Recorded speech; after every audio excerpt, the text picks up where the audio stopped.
Marquise de Pompadour, la favorite officielle de Louis XV pendant près de 20 ans.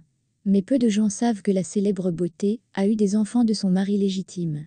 La marquise a fiancé sa fille unique au fils du duc, alors qu'elle n'avait que 8 ans. Pourquoi des fiançailles si précoces? La raison ne réside pas seulement dans la tradition, mais aussi dans l'origine de la mère et de la fille. La célèbre marquise de Pompadour n'est pas une noble, mais la fille d'un financier. C'est-à-dire le troisième pouvoir, comme sa fille. Dès son enfance, Jeanne-Antoinette Poisson prédit qu'elle deviendra la femme préférée du roi. La jeune fille se distingue par son extraordinaire beauté. Elle ne se retrouve donc pas à la rue lorsque son père fuit le pays. La famille fut hébergée par un étranger qui donna également à Jeanne-Antoinette une éducation, comme si elle était une femme de la noblesse. Il n'a pas d'enfant, et l'héritier est un neveu. Charles-Guillaume Borrome, le Norman d'Étiole a 4 ans de plus que sa jolie épouse de 20 ans, et c'est son oncle qui lui a donné le domaine. En 1741, le couple a eu un fils, qui est bientôt parti au ciel. En 1744, il a une fille, Alexandrina, que ses proches appellent Fanfan. Fanfan, une fille forte, en bonne santé, qui a hérité de la rare beauté de sa mère. Mais elle est très mince. 6 mois après sa naissance, la petite fille devient presque une princesse de France, car en mars 1745, sa mère devient la favorite officielle du roi Louis XV, reçoit le titre de marquise de Pompadour, obtient le divorce. Le roi chouchoute la favorite et sa fille. En 1749, Fanfan est placée dans un couvent. Non pas pour devenir religieuse, mais pour être éduquée, comme il est d'usage pour les femmes de la noblesse.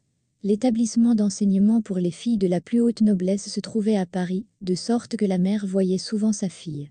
Une petite fille gâtée, et son propre grand-père, François Poisson, qui est rentré en France. La position de Madame de Pompadour à la cour du roi de France devient précaire vers 1750. Pour des raisons de santé, la belle ne peut plus communiquer avec sa majesté en privé. Tout nouveau favori pouvait ébranler la position de la marquise.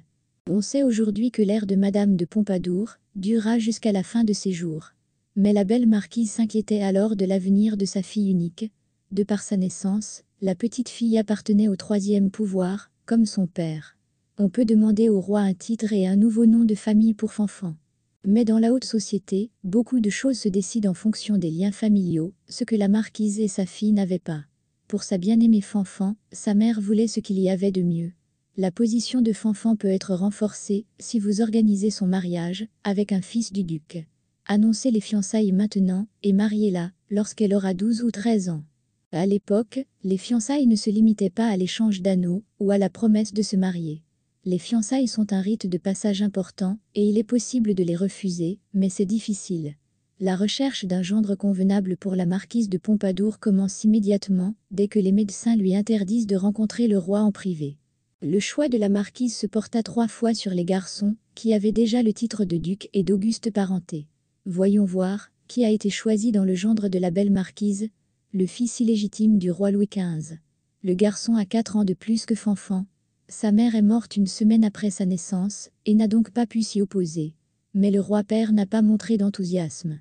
La marquise n'a pas insisté sur la parenté avec le roi par le mariage de leurs enfants. Bien que Louis XV ait eu de nombreux bâtards, la recherche se poursuit dans d'autres familles. Le duc de Richelieu n'est pas seulement le héros des livres de Dumas. Au milieu du XVIIIe siècle, l'un des ducs est un dignitaire important. Il est marié à une princesse de la maison de Guise. Il a un fils du bon âge, 9 ans de plus que Fanfan. Si elle épousait le fils du duc de Richelieu, la petite Fanfan serait apparentée à de nombreuses familles augustes de l'Europe de ces années-là. Mais le courtisan expérimenté ne commença pas à dire à la fille du financier, et maintenant de la marquise de Pompadour, qu'il ne voulait pas avoir de petits-enfants communs avec elle. Il se réfère aux parents de sa femme, ils doivent leur demander. Cela signifie que la permission de se marier est donnée par l'empereur du Saint-Empire romain germanique. Il est le chef de la maison à laquelle appartenait l'épouse du duc de Richelieu. La marquise de Pompadour s'en rendit compte, et fit marche arrière. Mais elle continue à chercher un duc français, avec un fils en âge de lettres. Elle trouve celui qu'il lui faut, lorsque le petit Fanfan a 8 ans. Le 5e duc de Chaulnes accepte de marier son fils unique Louis-Joseph d'Albert d'Ailly, duc de Piquigny. La marquise de Pompadour promet au duc de Chaulnes lui-même un poste de gouverneur auprès du fils du roi, et à la duchesse, un poste prestigieux de gouvernante des petits-enfants de Louis XV. Il restait à attendre 5 ans, le temps que Fanfan grandisse, pour marier à 12 ou 13 ans la fille et la petite-fille du financier et du duc de Piquigny, âgés de 16 ans. La fille et la petite-fille du financier deviendront la duchesse de Piquigny, puis la duchesse de Chaulnes. Mais Fanfan n'est pas destinée à franchir le cap des 10 ans. Elle tombe malade au couvent, le 4 juin 1754. La mère de Versailles ne se rend pas auprès de sa fille, mais à Paris, pressée par son propre père, le roi envoie auprès de la jeune fille 2 médecins personnels.